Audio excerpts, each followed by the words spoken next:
Good evening, everybody, and welcome to this evening's licensing committee. You're all very welcome. We have Judy Holmes at the back, sitting in tonight, which is very pleased to have. And we have Kevin Toogood to my left there, who is the Assistant Director Legal and Democratic Services. And we also have Lucy Corrie, the Assistant District Communities, is that right? Sorry. And of course we have the veritable Mr. John Bryant, the Senior Licensing Officer, with us today. So before we go any further, can I ask if my Vice Chairman, Councillor Marsh, here to my left, will read out the safety announcements, please. Thank you. The building fire alarm signal is a continuous two-tone alarm. On hearing the evacuation alarm, leave the building by the nearest marked exit over here. Follow the green signs to the assembly point, the large staff car park where we came in. Anyone who can't use the stairs will be helped by officers present after all other people have left. Do not return to the building unless told to. It is safe to do so by an authorised officer. The whole of the council site is a no smoking area and mobile phones must be switched to silent. Thank you, Chairman. Thank you very much. The other thing, can I ask everybody, apparently the sound system is working this evening, okay? But can I ask you, in any case, to speak up? I think you could probably realise that I don't really need one. But it is great if we can actually hear exactly what you're saying. The first thing is to receive apologies for absence. We have Councillors Forbes, Knight and Smith who are not with us, but there is also Councillor Neville Walker, who would send his apologies as well. I'm afraid Neville is not very well. The next item on the agenda is to receive declarations of interest from all members in respect of any matter on the agenda. Members are to get... First of all, can I just say, if you would press for the red button so that you to let me know that you want to speak, and I'll make sure that you get the opportunity. To receive declarations of interest from members in respect of any matter on the agenda, members, if you could just let us know any. No, there are none. So we move forward. We need to confirm the minutes of the previous meeting held on the 11th of October last year. Can all members vote using the microphone touch screen? And we'll pause to vote to be displayed on the wall mount.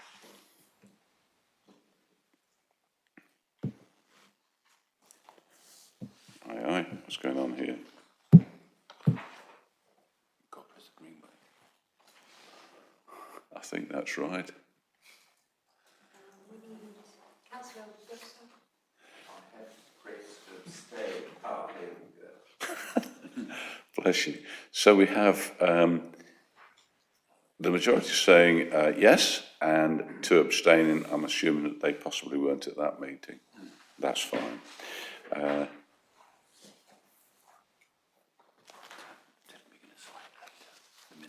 Sorry, second. Sign the minutes. You've got to sign the minutes later. Okay, yes, I will sign the minutes afterwards. Thank you, Gary. Yes, just to make sure we all know what we're doing. Members using microphone touchscreen.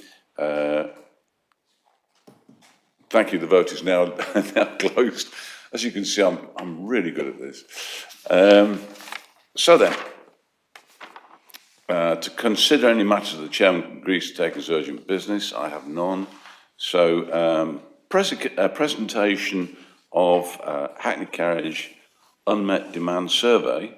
Can Mr. Bryant please give us the introduction to this in order that we can consider it for the vote? Thank you very much indeed. Chair, thank you. Members, the first report before you this evening is to share the results of the Unmet Demand Survey, which is commissioned to establish whether or not there is currently a significant unmet demand for Hackney carriages. The full results and survey is appended to this report. Currently, the Council restricts the number of Hackney carriage vehicles to 154, and the best practice guidance issued by the Department of Transport recommends that an unmet demand survey is carried out every 3 years in order to be able to sustain and defend the limit on Hackney carriage vehicles that we have. The committee will be aware that the last survey was conducted in November 2017. and therefore it was due to be refreshed in 2020. Needless to say, due to the fact of the pandemic, and there was little demand, whether it be normal or unmet during that time, the survey was postponed until the effects of the pandemic had dissipated somewhat. So therefore, the survey was carried out between May and June of 2022, and members are requested to recommend that the council continues to limit the number of Hackney vehicles at 154 based on the results of the survey. Now, the local authority has the power to limit the number of Hackney vehicles within its area, but only if it's satisfied that there is no significant unmet demand for these vehicles. The authorities that do restrict the number of Hackney vehicles are recommended to carry out an unmet demand survey at least every 3 years, and the current number of Hackney carriage vehicles in mid-Sussex is restricted to 154. These numbers have been limited since 2004 to that figure. Unless the council formally reviews and regularly reviews the limitation on licences by way of an unmet demand survey, the council may be open to legal challenge from persons wishing to apply for Hackney carriage vehicle licences. Now, the conclusions of the survey are set out in the report, the main conclusion of the survey being that there is no evidence of any unmet demand, which is significant at this point. There is evidence that the retention of the limit on the number of Hackney carriage vehicles continues to provide public benefit, and also in addition to the survey this year, we asked for a disability user survey to be conducted as part of the unmet demand survey, and the members will find the results of that detailed in the report and in the attached document. With regard to the disability survey, there were limited responses. We did try to reach out to various disability groups. They were contacted, the survey was promoted to them and through the council's own social media channels and other channels. But unfortunately, you'll see that the actual responses were quite low, in some respects disappointingly low, but we did what we could to try and reach out to those groups. There was a number of groups who did say that they were pushing out the survey to their membership, but like everything, you can't force people to complete those documents and surveys. So although the figures there do seem quite high in places, I would caveat that with it was a small group actually responding to the questions, which could skew the figures somewhat. The survey finds, as I say, that there are adequate Hackney carriage vehicles to meet current customer demands, including an appropriate level of wheelchair accessible vehicles. And that is a report before the committee this evening. Obviously, I welcome any questions with regard to the report. Thank you very much, John. Any questions, anyone? No. Oh, sorry. Mr. Labatt, Councillor Labatt. Thank you very much. Thank you, Chairman. I've just got some questions, really. I'm going to try to delve in a little bit because there's a lot of information there. And the data is quite interesting. I'm kind of puzzled by the contrary indications on Haywards Heath versus East Grinstead and Burgess Hill on page 22. And kind of we're seeing figures of 75% and an increase in use, and yet we're getting a fall at the other towns. And I wondered if we've delved into the reasons behind that, and do we have an answer for that? And I'm curious, I'm conscious that late last year we approved at this committee a substantial increase in fares, and I'm now curious, was that effectively priced into this data, or is that something we're going to expect at another time? And if so, what, if any, effect did it have? In other words, in simple terms, did the price hike actually kind of deter people from taking cabs? Thank you. Thank you for your question. John? Councillor, thank you. Turning firstly to your first question, differences between usage in East Grinstead and Burgess Hill compared to Haywards Heath. There's no definitive answer I can give. What I can say is that in respect of East Grinstead, prior to COVID, there were 2 trains an hour running from East Grinstead station. During COVID and post-COVID, and the situation now is there's only 1 train per hour running from East Grinstead railway station, other than between 6 p.m. to 8 p.m. when there's 2. So that has equated to a corresponding drop in passenger numbers from that particular station. In respect of Burgess Hill, again, there has been a noticeable lack of passenger traffic through the railway station. In particular, when I have been out last year now, doing compliance checks, it is noticeable that there is less footfall through the station. Other than that, I can pin no definitive reasons as to the changes in usage of the vehicles. Going on to your second question in respect to the fare increase, the fare increase was post the survey, so all the survey results were done prior to the increase of the tariff. Thank you, Simon. Did you want to come back on that? Oh, no, that's fine. Councillor Mrs Lee. Thank you, Chairman. I just would like to pick up on point 13 on the report, which talks about the key conclusions of the survey. And I'd just like to emphasise that we have some good training with this council, and I'd like to emphasise my full support for that, and that that's reinforced going forwards. And also, I realise that it was only a small sample of respondents, but and I realise it's a commercial thing, but is there anything we can do to improve? Because it talks about the disability, the need for kind of more lower step wheelchair accessible vehicles. Is there anything we can do to promote that? Thank you. John, did you want to come back on that? Because we were talking about that this afternoon, weren't we? Yes, certainly, Councillor, thank you.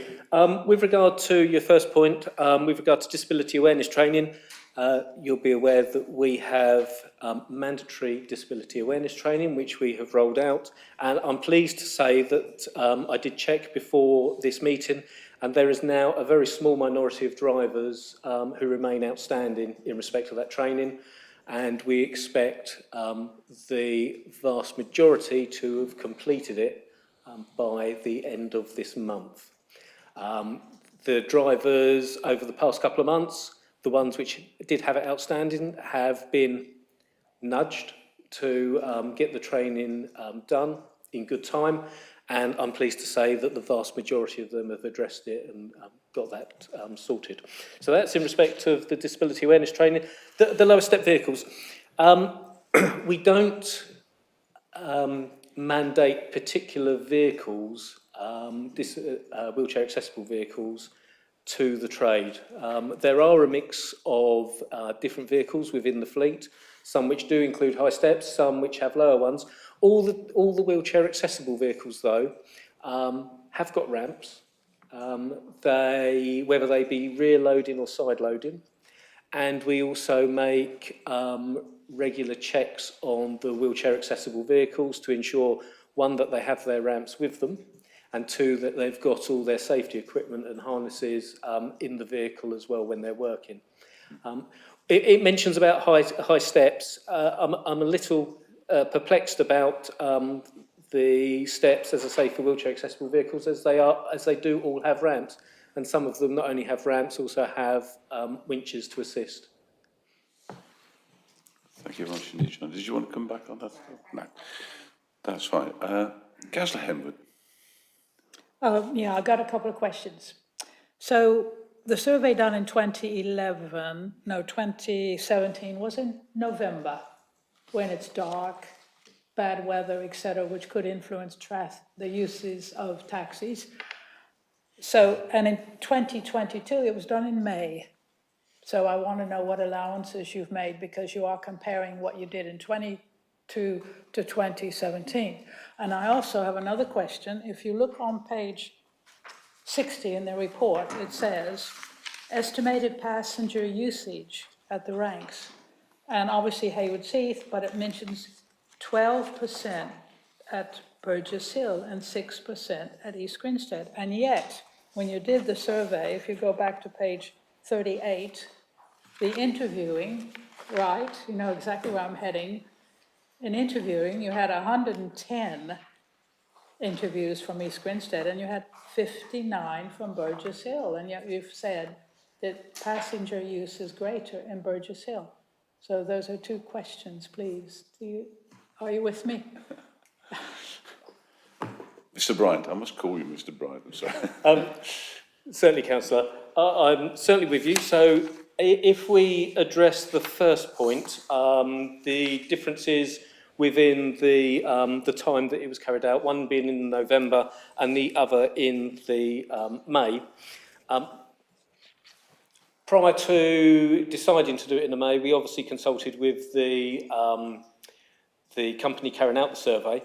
They are very well experienced in completing surveys. In fact, they've done surveys for us since I think it's 2012. And in fact, they are now the only company within the UK which actually carry out unmet demand surveys. So we were actually guided by them as to the suitability between the previous surveys being done in the November to the surveys being done in May.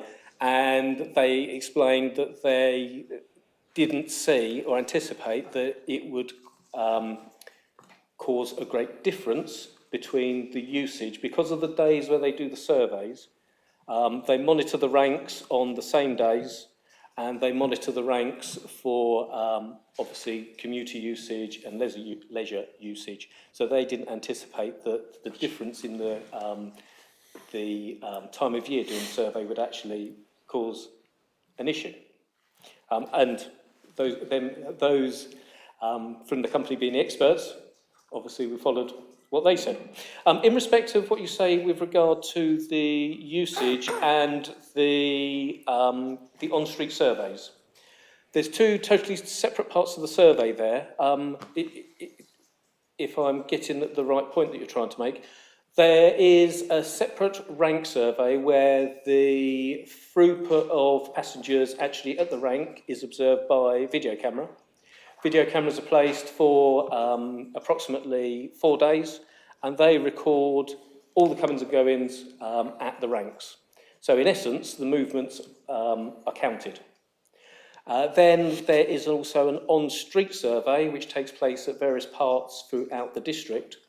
That is split over the district with a certain amount of street surveys taking place in Hayward Heath, certain amount in East Grinstead, certain amount in Burgess Hill, and that's where that figure comes from. There is also a certain amount down in Sussex. This year, what we also did, again through the council's social media and through media publications, media releases, also put the survey online to encourage members of the public to complete the survey direct rather than actually being approached by someone in the street, and we did have a number of responses that way as well. Excellent, thank you. Did you want to come back on that? Yes, please. Thank you. So are you saying on estimated passenger usage on page 60 that this was just by video, that they saw the people going in and out of the station, and so they didn't interview? And then you're saying that the other on page 38, this was persons were interviewed. So this was face-to-face on page 38. So is that what you're saying, that the passenger usage at ranks was just by video? We just saw people standing there and that was it. Maybe it says that somewhere, but I didn't pick it up. Thank you, Mr. Bryant. There you go. Just to confirm, page 38 of the report. Yes, page 38, the second paragraph down from the top. Right, so that's page 22. Sorry, it's this bottom one. Yeah. Right, yeah, yes, so on page 22, to confirm, That's the number of people who took part in the on-street survey. So it would be a case of, for example, someone standing in Church Road in Burgess Hill, approaching a member of public, approaching them and saying, "Oh, can you stop and complete a survey for me?"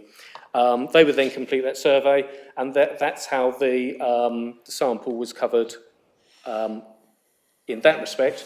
In respect of the rank movements, the rank observations, then that is actually, as it says, rank observations, and comparing the rank observations from the 4-day period in May to the rank observations that they saw in 2017. So my question was, why were fewer people interviewed in Burgess Hill? And yet you're saying that the usage was greater than East Grinstead. Sorry to labour this point, but I read the I report. don't think it's particularly, well, sorry, I'll let... No, thank you, Councillor. I understand what you're getting at now. The reason being is the on-street survey was split between the various parts of the district relating to the amount of usage of vehicles. As you see that within Haywards Heath railway station is quite a substantial portion of the Hackney carriage usage. So therefore, the on-street survey for Haywards Heath had a larger proportion than Burgess Hill or East Grinstead. Why did Burgess Hill have less than East Grinstead? That's my argument. They got less people. Burgess Hill's got less people. Oh, well, okay, I'm sorry. To clarify, they had exactly the same number of surveys for Burgess Hill and East Grinstead. As to whether less people answered in Burgess Hill, I cannot answer, but there was the same proportion for East Grinstead and Burgess Hill. Are you fine? Are you okay? No, I don't agree, but that's okay. Well, I can give you the answer. Councillor Marsh? Well, if you read, it is page 33 at the bottom and 16 at the top, the rank usage thing. The reason why Haywards Heath is so much higher, it's a category A station. Okay, right? So if you look at extrapolate the figures for Burgess Hill Station, the amount of trains stopping in Burgess Hill has diminished. And if you look at the East Grinstead one, and the direct correlation, one hour compared to 2 an hour, is virtually double, just over double. Right, now going down to where you were saying, did they talk to people on the street? Well, you could argue that they found nobody waiting to get into a cab in East Grinstead, in the London Road East Grinstead. So you could argue nobody got spoken to. But in terms of Burgess Hill, it is because the trains were not stopping in Burgess Hill Station, so therefore there wasn't enough people to do it. And in terms of Church Road, again, you could argue that the cost of living was beginning to bite at that time. There's many factors. It's not because we're picking on Burgess Hill as much as I love to, but we're not, because I'm just extrapolating what the figures are saying. And it is literally read the figures and be a bit more open-minded about it. Thank you. Can I just say, I think it's common sense that your results would be different if you did a survey in May as opposed to November. I accept what Mr. Bryan has said. It's the only company surveying, but common sense says you get a different result in November than you would in May. But thank you very much for listening to me. No, not at all. It's a pleasure. Councillor, I think, Councillor Moss, did you want to say No, something? I'm finished. You're absolutely... Councillor Webster, please. Thank you, Chairman. I think I'm hearing all of the concerns and the comments and the questions very clearly. I think one of the points that we need to consider is that if a person is a commuter, they will commute irrespective of the time of year. They commute. Yeah. The only differences could be in terms of visitor numbers, and just as you could argue that people don't visit in November, you could argue that, well, people do visit in November because they come to visit family. So absolutely. I think the best thing that we can do is actually listen to the experts who advised us, And as has been pointed out, they are the only ones who do these surveys now. And the important thing is that this survey serves as a guide to us. Yes. My question is, what are we going to do in response to this survey? Good I question. think that's the key issue, and I'd be interested to hear people's views because there is a recommendation put forward. Mr. Bryan. You put on the spot now. Good question, though, sir. Yeah, the councillor makes very good points with regard to what the committee wishes to do with the report. Obviously, the recommendation before the committee is we continue to limit the number of licensed Hackney vehicles based on the survey. Obviously, if the committee decided to take a different view after viewing the survey, then we can certainly look within the licensing team to work that out and bring it back to the licensing committee at the next meeting. Thank you very much indeed. Can I? Councillor Marsh. Thank you. That's an interesting answer. I think we've also got to take in consideration is these are people's livelihoods as well. Yeah. If we flood the market, they're not going to get the business. The word. And that's what we had to take in consideration, the fare increase, didn't we? We had to say, were we going to be draconian or we were going to do it as we thought we saw fit? So I do think that we've got to take in the round of everything here. And I will support the recommendation because I think it's the right thing to do. If it showed that we had hundreds of people and they didn't like it and they could never get a taxi, then in reality would have been that we would have a different recommendation, but it doesn't show that. Thank you, Chairman. Thank you. Yeah, no, I think it was a view taken by the scrutiny committee that the numbers are right, and that also to do with the length of time that they are allowed to have the cars on the road. Bearing in mind that a lot of the taxis, having done a little bit when I came out of the Navy many years ago, that car will possibly be at use sort of 24 hours a day. So a lot of those considerations were taken into account. I see no other questions. If anybody else wants to ask something, that's absolutely fine. But I see no other questions. So can I take you to the recommendation? Members are requested to recommend that the council continues to limit the number of licensed Hackney vehicles at 154 based on the results of the survey. Can I take you to that vote, please?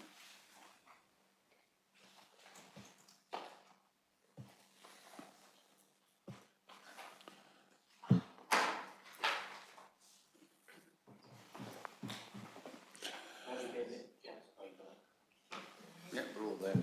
Are we all there? And the results are unanimous. Thank you very much indeed, committee. Moving swiftly on, we're moving on to page 67 to 74. Procedure for the determination of film classification. Very interesting for taxis. The introduction will be done by Mr. John Bryant again, please. Thank you very much indeed. Thank you, Chair. Committee, the second report before you this evening is to seek approval from the Licensing Committee with regard to creating a scheme of delegation to determine requests to certify films not already classified by the BBFC. Currently, the function doesn't feature in the scheme of delegations attached to the Statement of Licensing Policy. Members will be aware there is a formal procedure for the Council to deal with the films which are unclassified by the BBFC for public exhibition or requests to reclassify such films.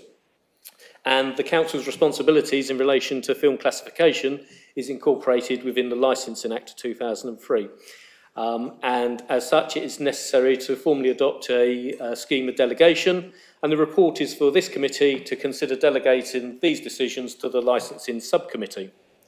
So the recommendations of the report are that the committee delegate the authorisation for film classifications for those films which have not been classified by the BBFC or previously by the Council to licensing Subcommittee B, and the terms of reference for that committee are updated to include film licensing.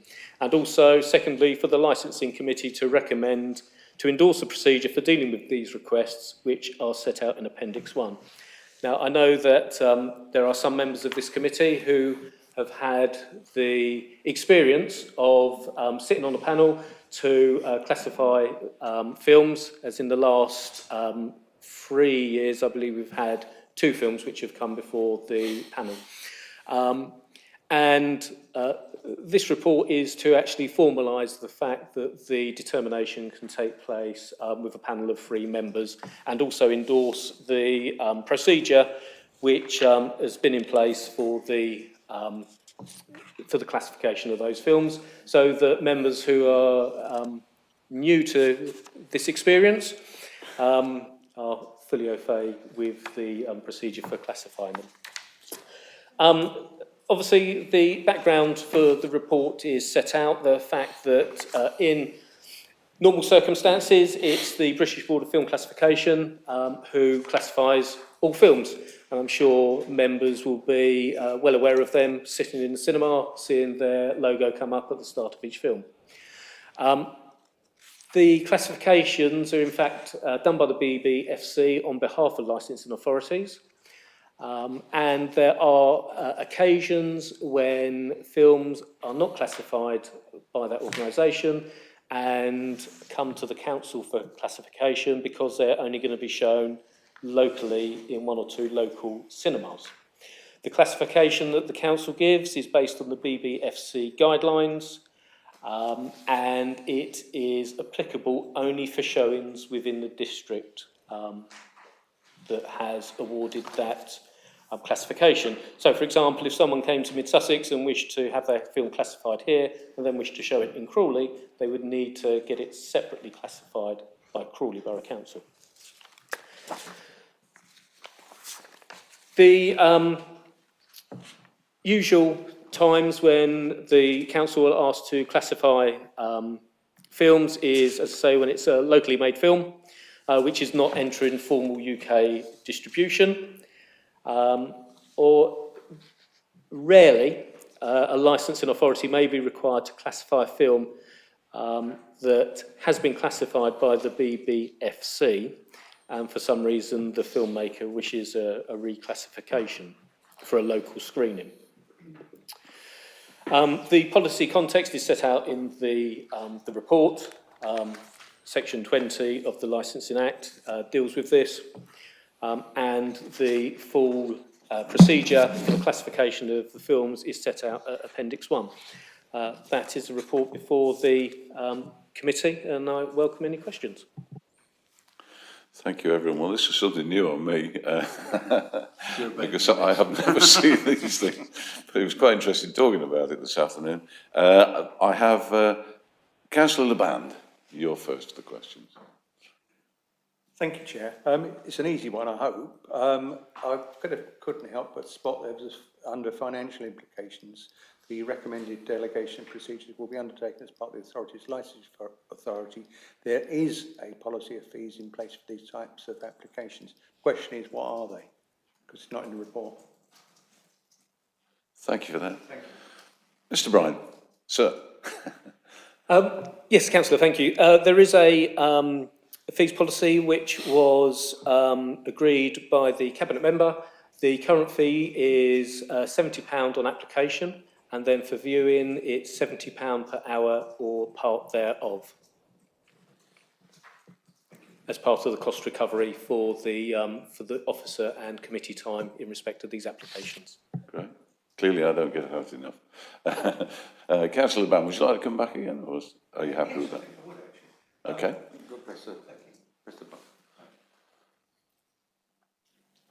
Thank you.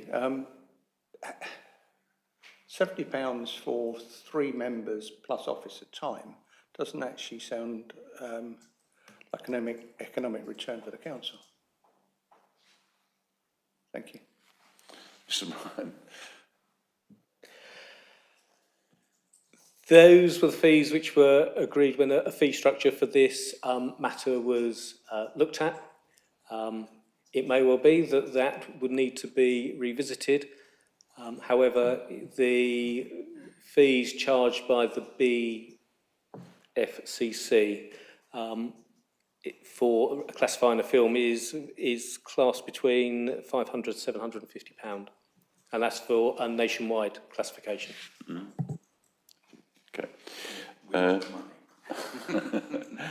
Thank you. Councillor Mrs Lee.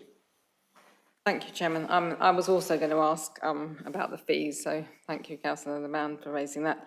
I'd just like to emphasise that I endorse this procedure, and just would like to highlight, it's the whole point of it is that under the Licensing Act, that the objectives are protecting children from harm, prevention of a public nuisance, public safety, and the prevention of crime and disorder. That that's the whole point of this. So I fully endorse. Yeah, I could see that. This procedure, so thank you. Thank you. Mr Brown, would you like to add to that or anything? No, you're happy with that. Councillor, Cabinet Member Norm Webster, please. Thank you, Chairman. I just wanted to make the point that all the fees are publicly available for members to view. Absolutely. And they are calculated, some on a cost recovery basis and others taking into account other issues such as a small district versus national, as has already been said, and also scales between other activities that are undertaken by the council and our neighbours. But I do like the sound of Councillor Leban's suggestion, to be fair. Thank you. Thank you very much indeed. Thank you very much for that. I see no other questions, so can I take you to the recommendation on page 67? The Licensing Committee delegate authorisation of film classifications for those films which have not been classified by the British Board of Film Classification, BBFC, or previously by the Council to Licence Subcommittee B, and that the terms of reference for that subcommittee are updated to include film licensing. And two, the Licensing Committee is recommended to endorse the procedure for dealing with requests for classification of films as set out at Appendix 1 to this report. Can I have your votes on that one, please?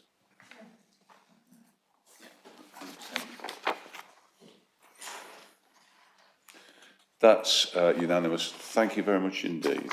The last item on the agenda is, of course, questions pursuant to Council Procedure Rule 10.2, due to notice of which having been given, there are none. And therefore, I would like to thank the committee and the officers, particularly Mr Bryant, for your attendance tonight, and close this meeting at, it looks like, 7:38. 7:38. Is that okay? Thank you very much.